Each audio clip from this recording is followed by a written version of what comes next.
Gentlemen, kama kawa kama dawa, karibuni Kindiki Hour. It was Thursday night, guys. I don't know where you guys were Thursday night. Getting ready to come to work on Friday. Kama kawa, sio? And everybody was getting ready. And then Gazette notice, sijui katoka, sijui wapi. Kama saba. A night of Gazette notice. Na haikuwa ya Diwali.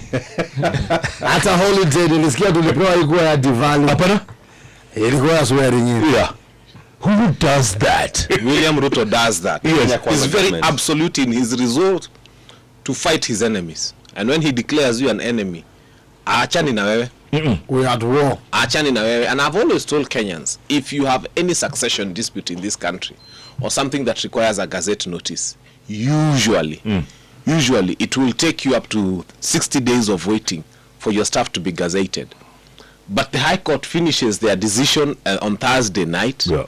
And same night there's a Gazette notice coming out, yani kufukuza Riggy na kuappoint deputy president and to get him sworn in. I have never seen such high levels of efficiency. Yes. When it comes to someone going after the other in this administration, yes, it happens within hours, if not minutes. It is done. Whether ni usiku ama ni mchana, yeah, it is done. Just like that. Yes. And now we have Kindiki.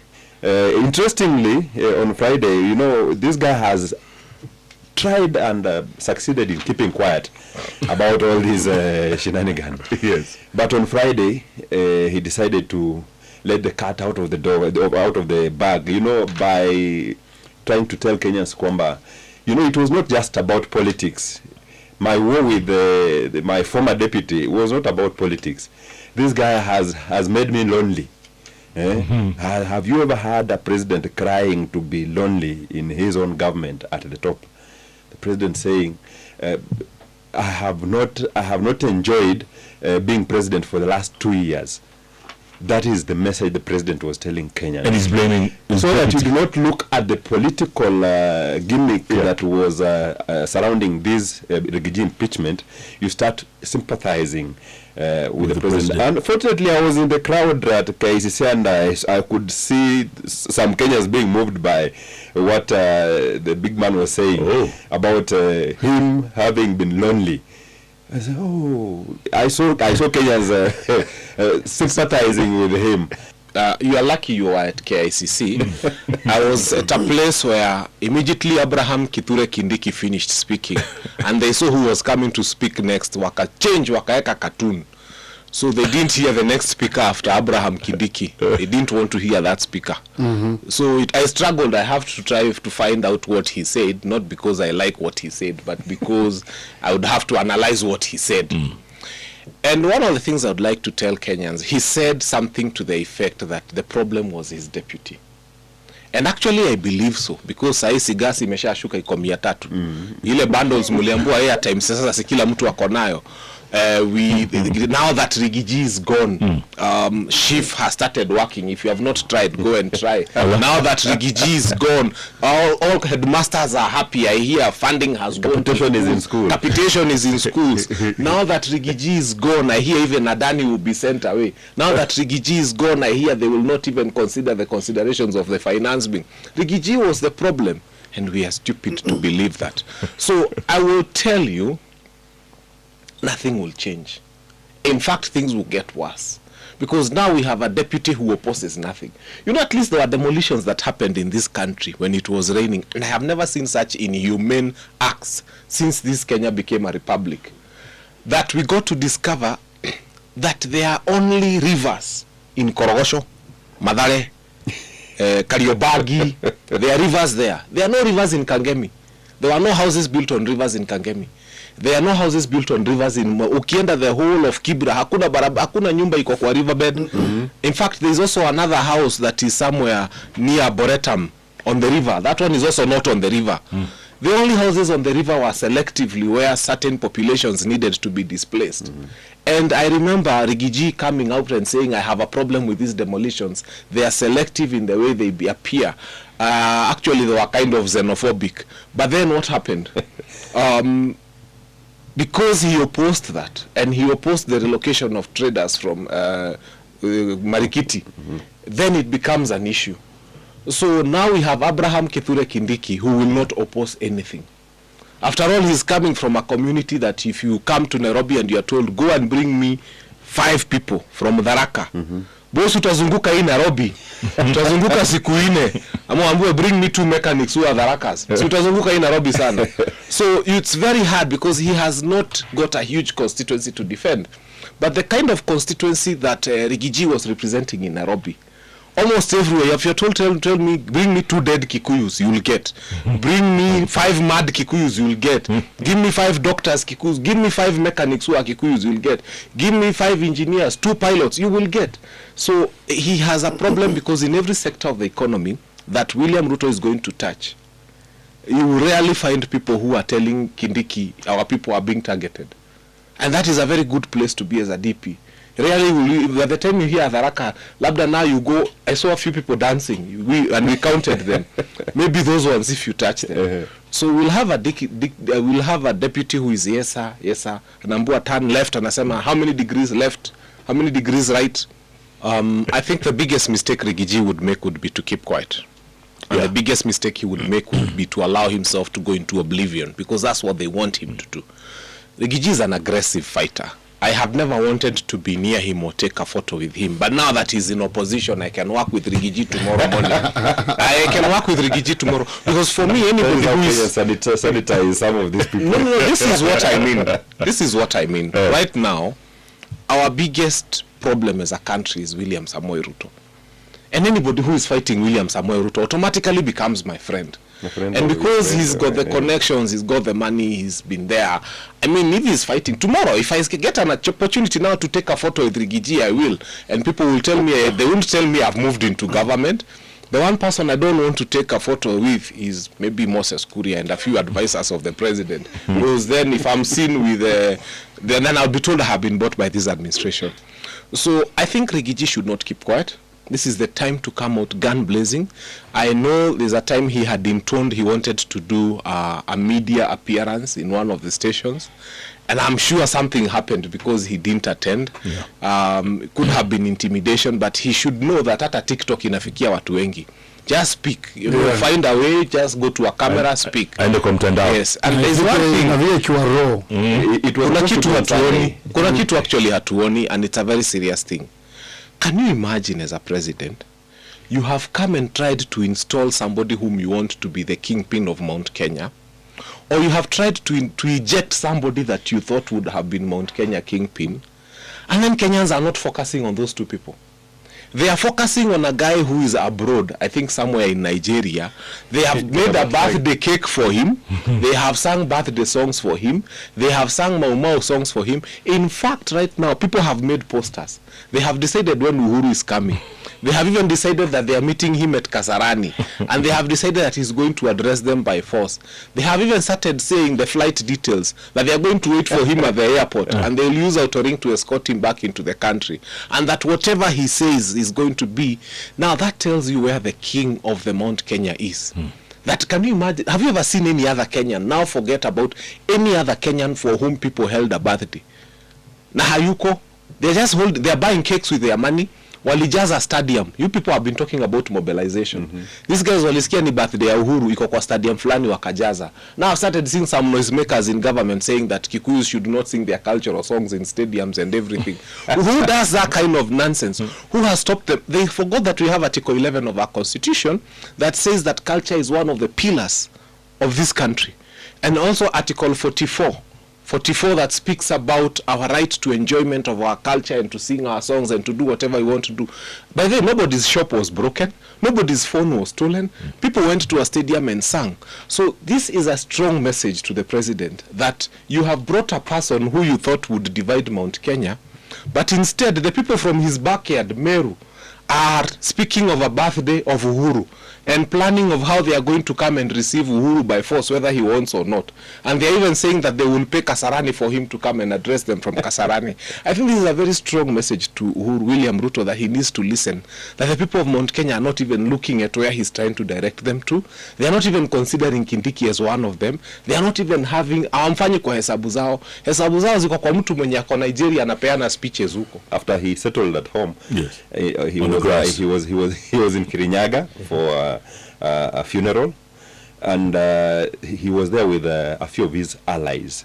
The vocal Nyeri Kirinyaga woman rep, Maina Wajeri, or Njeri wa Maina.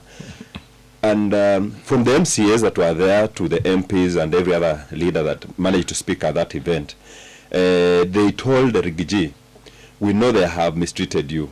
We know you are tired and you may want to go and rest. Please don't. Tupe mwelekeo. And they told him to go look for friends. And they named all those friends they would wish Riggy to go look for. Kina Matiang'i, where they are, and watafute that he looks for Kalonzo, he looks for, they mentioned a number of figures that were in the Uhuru regime. That would tell you where which direction they are going. And that is where they mentioned the possibility of a new formation, a political outfit for Riggy and whoever will care to join his camp at the mountain. So, like you're saying, like he rightly observed, it would be the saddest thing if Riggy decided to go and retire or go and take that rest. I think he should not do what Kalonzo is used to doing. When you are given, when momentum is built for you, and then you break it yourself. Momentum has been built for Riggy. For whatever benefit that may come out of it, he should ride on it and run with it. I know one of his biggest agenda will be to make it impossible for any Kenya Kwanza leaders that are allied to Ruto to do any business, transact any business in the mountain. But on the very, very Sunday, was it Saturday, that Riggy was in Kirinyaga, something else was happening in Nyeri. Some sort of choreographed or planned emissaries that were sent there in the name of Council of Governors that had gone to attend Mutahi Kahiga's Thanksgiving. They had a message. Kahiga, Kahiga has been one of the serious proponents of Riggy. Correct. And they're telling him, Kahiga, you are cut out for more than just Nyeri.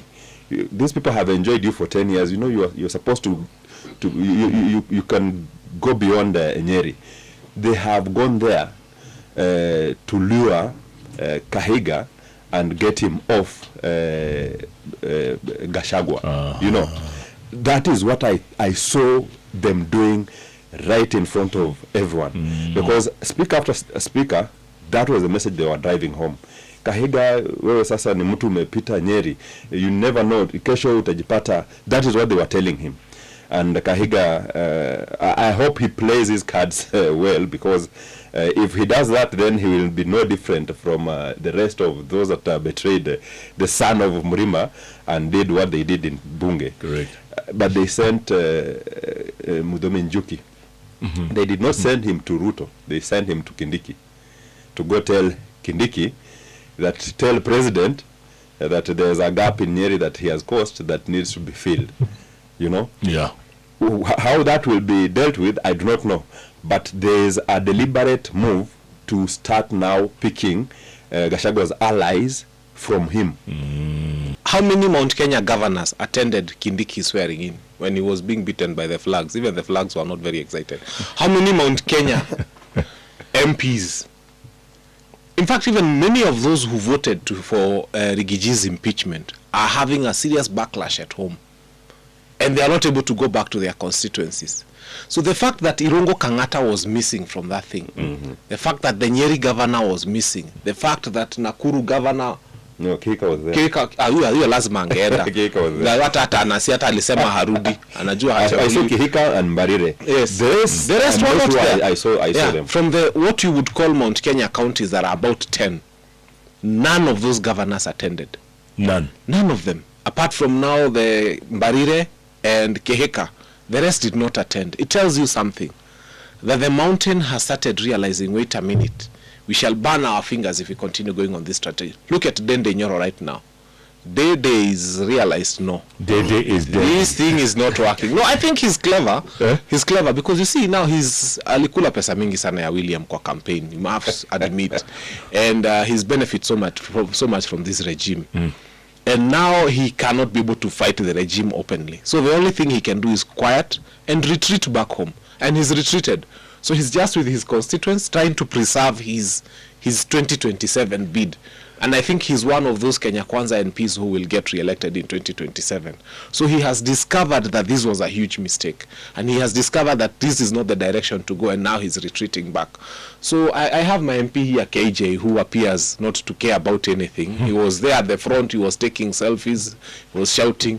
But every time now he has to come to Dagoretti, he has to look for bodyguards, and he has to, I don't know, why do you want to do things that are or not what your people want? And then now every time you want to go to them, you have to get a serious security presence. And you have to, I don't know. I think these people need to start rethinking. They need to start asking themselves, who is the boss? Is it the Wananchi or is it the president? And they have to follow Wananchi. By the way, you said there was a temporary interior cabinet secretary, right? Yeah. Assignment. Nani atapata hiyo kazi eventually? Omolo, PS Omolo. But now, looking at his demeanor, I don't think he cuts for that docket. You know, that docket, his leadership qualities have been praised, have been up there. But sometimes there are these portfolios that require you to kunja sura and, you know, look like you can threaten someone. I don't think Omolo has it in him to do what Kenyans would expect an interior CS, the Matiang'i style. Kindiki kama ingekuwa tu sauti alikuwa anajaribu you know, I don't know who will. If there's one thing that UDA is trying to avoid is a by-election within Mount Kenya. They literally are praying that even a UDA MP does not die. Because if they lost one UDA seat in Mount Kenya, anywhere within Mount Kenya, the people of Mount Kenya are waiting to teach UDA a lesson. But there's no IEBC. Walisema hata kusimama mtu wa UDA na Mende watavote for Mende. So start preparing for Mende Democratic Party ama mheshimiwa Mende. But people are willing to vote for a Mende. Fanyamamo, there's no IEBC. There will be IEBC. We saw Kalonzo make noise the other week telling the speaker, is it the Senate Speaker? Senate Speaker. To release the names. Correct. You see, they have been saying, they have been using the politicking and these Kindiki, these Gachagua politics as an excuse for everything that has not moved forward. This is the time I would expect that the way the president was saying, he was speaking somewhere in some church, akiwa amevaa kilemba ya divai, I am expecting him now to be focusing on such important tasks as constituting IEBC pronto. That should not wait. Then he will be demonstrating that we are done with politics and we are now going forward with the Kazi. But I don't know if that will not happen. Then no one will take. No, there will be IEBC. I can tell you for free there will be IEBC. These people are interested. The Constitution of Kenya Mutilation Bill 2024. The referendum. They're interested in having a referendum in 2025. About term limits or about everything that is about them. Term limits. They want to create the cost of official leader of opposition. They want to create a prime minister. It's everything about them, not about us. And because they are so badly interested in that referendum, they have to constitute IEBC. So they're not constituting it because of us. They're constituting it for them. And in fact, now they feel bad because they are, you know, there are about 4 constituencies without MPs. And a few wards. Several wards. I don't know, about 7 that do not have MCAs. So those ones elections have to be held for. And UDA does not want the frustration and the, you know, aibu, not having those winning those seats back. But they have to constitute IEBC because they do want to pass official leader of opposition. Prime minister's position has been promised. Kuna watu wanapoteza AUC, so wanaweza patiwa prime minister and so on and so forth. So they want that. That guy akisema over 500,000 emails were received. 60% of whom voted for the extension of the presidential. No, let me tell you. Let me tell you. They cannot read 500,000 emails. Let me tell you. The President William Ruto first is going home in 2027. That needs to be very clear. Are you saying that right? The Western vote and the Nyanza vote has been known to create leader of official opposition. History has proven it has a history of creating leader of official opposition. And then the Mount Kenya vote has always created a president. But now you have left a vote that has been guaranteed to create a president. And let me tell you, when Raila Amolo Odinga, their own son, is on the ballot, 500,000 people did not vote.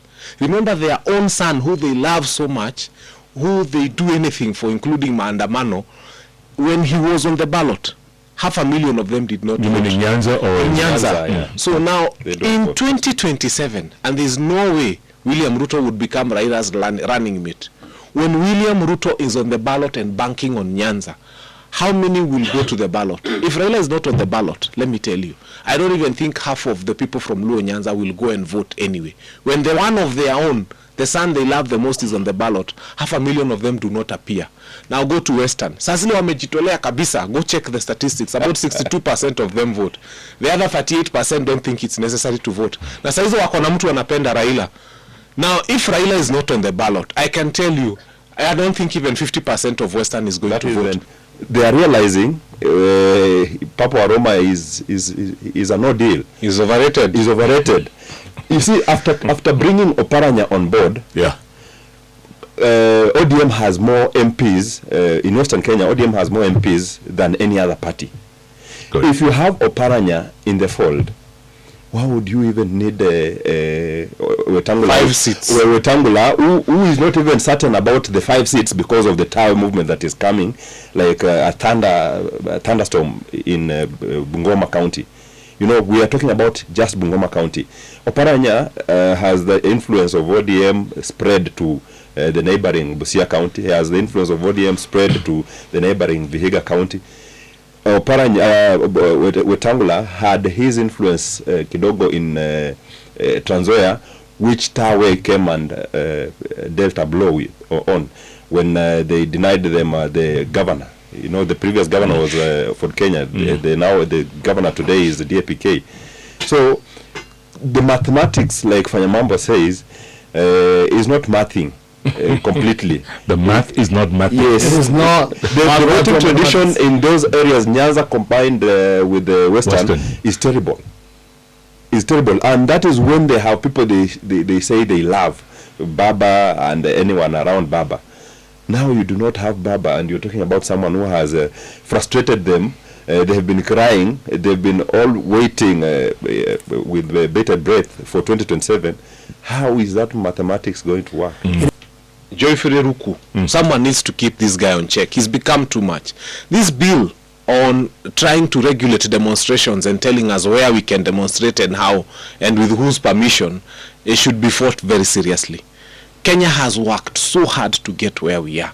And to allow Parliament to even imagine that they can sit and discuss and have a bill and telling Kenyans that to have a demonstration now, you are not even following the Constitution. You are going to follow a certain bill that even limits where ati mnaekwa Uhuru Park mahali ama mnaekwa kwa shule ya watoto, mnaekwa kwa kiwanja, mnaambiwa mupike hapo, you cannot do it on the highways.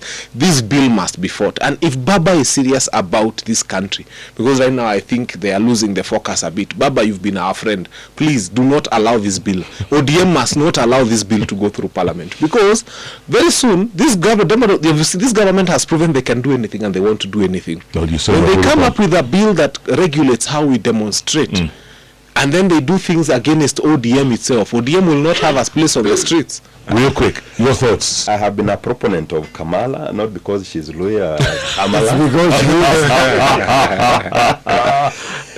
but because I want to believe that people who still believe it doesn't have to be a white person doing this, you know.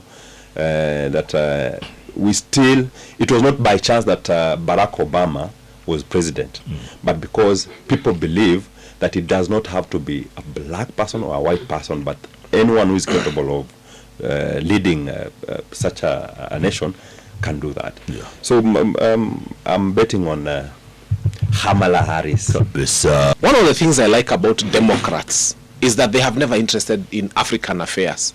anytime there was a Democrat president, they were not coming to interfere with us. In fact, they are never interested in Africa. They don't consider us Swiss people. They don't come here to load loans over us and make our lives impossible. I would vote for Trump any day because Trump is busy making America great again. He has no interest in Africa whatsoever.